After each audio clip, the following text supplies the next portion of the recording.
I would like to welcome you to the Daily Jump. And today I am excited and honored to have as our special guest, Brian Rutenberg. Hey, what about me? and Indra. But I'm not in this much, just so you know. I'm on schoolwork. He's my sidekick today. So the reason why I was inspired to turn to Brian today is, first of all, you're an artist whose work I love, but primarily because of who you are as a human being. And so the project that I've embarked on with the Daily Jump has been about turning to people in different parts of the world and seeing what's going on in their place. And part of what I've seen right now is that artists are being valued, I believe, more than they have been in recent times, that people are turning to them for hope and for inspiration. And artists are wanting to connect to people because they're artists, and that's what they do. And I think that's really important at this time. So my theme for the next 2 days is be creative. And I think now is the time for dreaming the world ahead of us, for being creative of how we globally, because we are all retreating together as one united humanity, how we are recreating our lives and the choices that we make. So thank you so much for agreeing to be with us today. And I just want to start for as long as you want. I just want to start by asking how things are in your home. You live and work in Manhattan. Have I got that correct? Yes, right, Jen. Yes. And you're at home with your family right now. You've got. Yeah. We're actually, my wife is a physician, so it's imperative that she remain near the hospital, which is about 10 blocks from our apartment. Okay. So what we did is we own a small house out at the eastern end of Long Island. So my kids and I and my son's best friend retreated out here about 10 days ago. And we're pretty much here indefinitely until Katie and the other medical professionals give us the okay to come back. But so we miss her terribly, but she, like all the other heroes, the emergency responders and the medical professionals are on the front lines there. So that to me is just, that's worthy of our awe, you know? Yes. Those people. So given these times and given what's in front of us as a humanity, what are you occupying yourself with and thinking about, and the inspirations for you right now? I come back to my original premise, which is very simple, that art has always given us the same message, and that message is to remind you that you are not alone. All the arts, and in this time more than ever, because we're in this forced state of solitude, this kind of communal solitude, that we look to the arts to remind us that we are not alone. We never have been, we never will be. If you read a poem by Emily Dickinson, you feel her on your shoulder right there. If you listen to a string quartet of Brahms, he appears in the corner of the room. If you look at a reproduction of a Rembrandt self-portrait, suddenly he comes alive for you. So, you know, time disappears and we have this instant communication with one another. And that's what we've always done in the arts. The interesting thing is that we're in a state of doubt and uncertainty right now. And that's what artists thrive in. That's our side of the track. That's the shop we work. We thrive on doubt and uncertainty. And the great thing about a painting or a drawing even is that it has a beginning, a middle, and an end. And those are very elemental things to have, especially in a time when we don't really know where the beginning of this was. We certainly don't know where the end was, but a work of art can do that. It can provide us with those parameters with which to have an experience, a purely pleasurable experience. We are like cockroaches, artists. They survive. Artists are survivors as well. So I'm just a roach. Cockroach? Yes. It's putting us right in front of things that aren't always comfortable, Right. which I don't see as a bad thing. I agree completely. And I've always said that the source of all art is sadness. It's not depression and misery. That's a different thing. Yes. But sadness, because sadness, I believe, is a richer and more complex state than joy. And it allows us to plumb deeper into our depths as people, as human beings. Mhm. And it allows us to strive to make beauty. And I can think of no other protest that is stronger than making something beautiful and then putting it out into the world. That's the ultimate protest against all injustice and sorrow and uncertainty is beauty. And that's our job. That's why we turn to the arts. So in a way, it's sort of shaken away a lot of the stuff that we thought brought us, meaning. Yes. And it's allowed it to kind of fall to the side for a while. And all the things we took for granted. And we get back to the elemental things, the simple things. Love of family, love of friends. That's the end of the list. So, and that's where art, thrives in that arena. And love of art. I'll But add not that. not just friends and family, other people.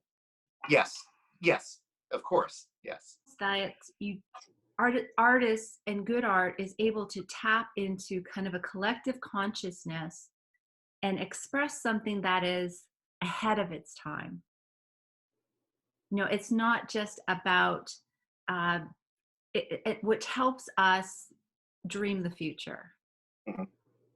I don't know if that's something that, so that's part of why I want to connect to an artist today, is because I think now more than ever is the time to dream the future. Mhm. So I hear a lot of positive beauty and grace in what you're saying. Is there anything you want to add to that about what you're dreaming right now? I'm eternally optimistic for myself, for my wife, for our kids. But I like the feeling that it's forced us to sort of turn the flashlight on a little brighter where we are right now at the moment, and to try, to just sort of, have a beginning, a middle, and an end to each day, and then when I wake up the next day, just to repeat the same thing. I am doing a lot of drawing at the moment. I don't have my studio's in the city, Okay. and unfortunately, I just can't be there for a few weeks at least. So I have my drawing pads and all my pencils, and I draw trees primarily anyway. So it's great. I can just move my chair all around the backyard and just draw what I see in front of me. And a tree is such a beautiful symbol Freedom. of freedom, certainly, and also of a kind of My answer. there's a chaos in a tree as well, that it is grounded at the trunk, but that the top just splays off into so many different directions, so many overlapping layers that go in so many different directions. And it's fun to kind of follow those little threads and just see where they end up. So there is a beautiful sort of feeling of uncertainty and potential, and kind of a forward-thinking, almost an umbrella over me while I'm drawing them. And so I find it useful to just focus on one thing, and then I just simply start making lines on the paper. And it's great to sort of feel how hard I press down on the paper. What's the darkness of that mark? How long will the mark go before I relieve that pressure? Wow. Where in the rectangle do I start? Is it the first mark over here, or is it up here? And what does that tell me about my state of mind? Yes. As soon as you make that first mark, Yes. you have instant communication with all of humanity and with all of our history. You've made a mark. From the first Ice Age, cave dwellers in Ice Age France, you're connected to that. So I like the idea of that continuity, and that idea that this need to make images that we all do, whether we're practicing artists or not, this need to express ourselves in physical gestures is so eternal and so important. And I think that's the way that I would apply it. Frosty the Snowman. Frosty. That's Ice Age. Yeah. And you touched on something else that I thought was really interesting. The notion of that we're all expressing ourselves in visually and through writing and music. And what's interesting, if you take all that and look at it in one little microcosm, one little ball. Yeah. You notice that there's no real goal. We're not making anything Yes. that's really useful. We're not heating homes. We're not purifying water. We're simply making ships in bottles. We're just expressing ourselves for the sake of expressing ourselves. Yes. And that gets back to, I think, one of the central ideas of all art, that art is simply orchestrated boredom. And I think what we're going to learn out of this whole thing is simply how to be bored. That's okay to be bored, to not have to go to the bank and the supermarket and get all this stuff done, to simply be bored and notice that there's a lot of spaciousness in just boredom. That if you really just kind of, draw if you're look at bored. it, it's interesting that, people are just saying stuff just to say it, which I think is great. Yes. Yes. And for me, there's a new language to be learned out of that, right? Yes. Yeah. Because when we do it from that place for no reason, there's deeper truths that come out of that. Sure. And there's ability for us to understand and know our own. To get a little more specific. Can you turn it down, please? There's I did that on I purpose. can do that. yeah. Can you turn it down though? I did it on purpose.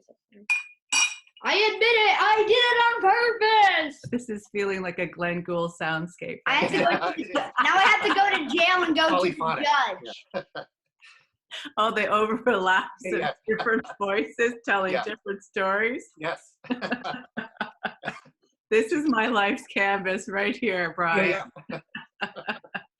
It's from those unexpected places where we completely drop our work or our goals or our search for an outcome, that deeper voices come and deeper knowing comes. And there's an opportunity for us to speak to ourselves in ways that we can't hear when we're really busy.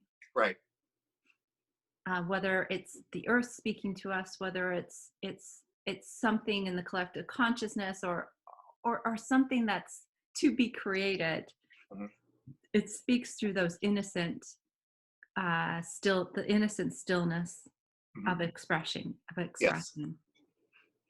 So that resonates really deeply with me, what you said. And I think that's true no matter what you do with your hands. Yeah.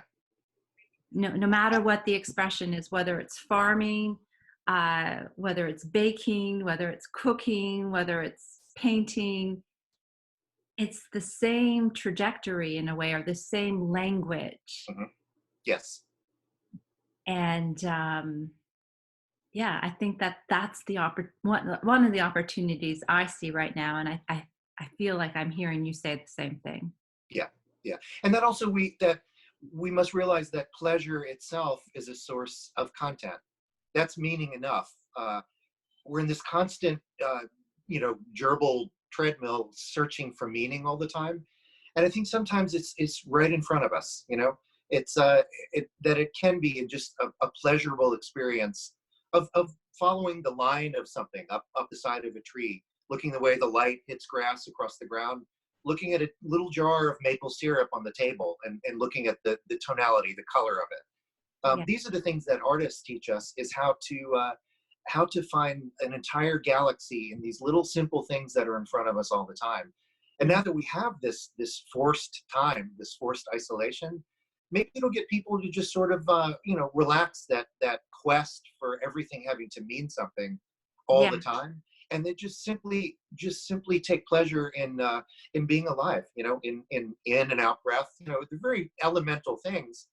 But those are the things that connect all of us. When you put away all the stock market and the business and all the news and all that, all we really have is the rest of humanity, each other. And I'm grateful, as Glenn Gould would be loving this right now, the use of technology to bring us together, to give us distance and community at the same time. Yes.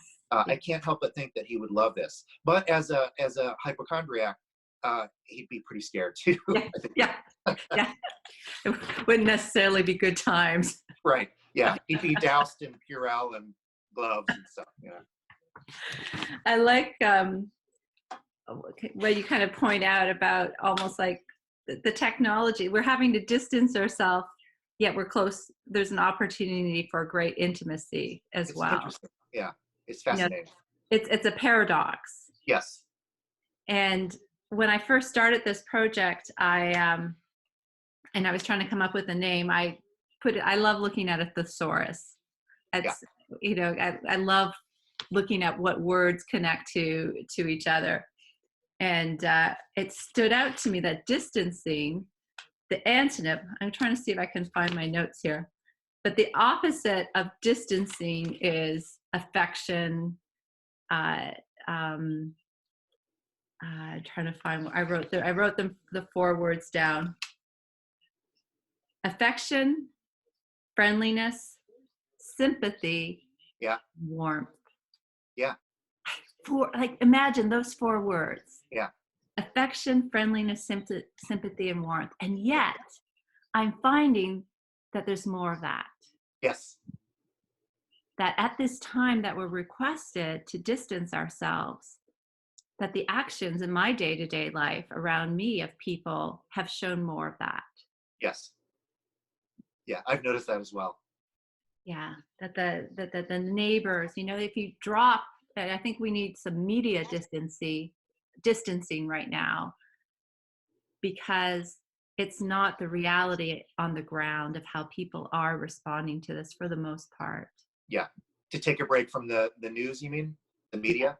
Yeah, I think that's, I'm telling everybody I can to just take a break from it, check in a few times a day, but it's not good for our mental health, to be barraged with breaking news all the time.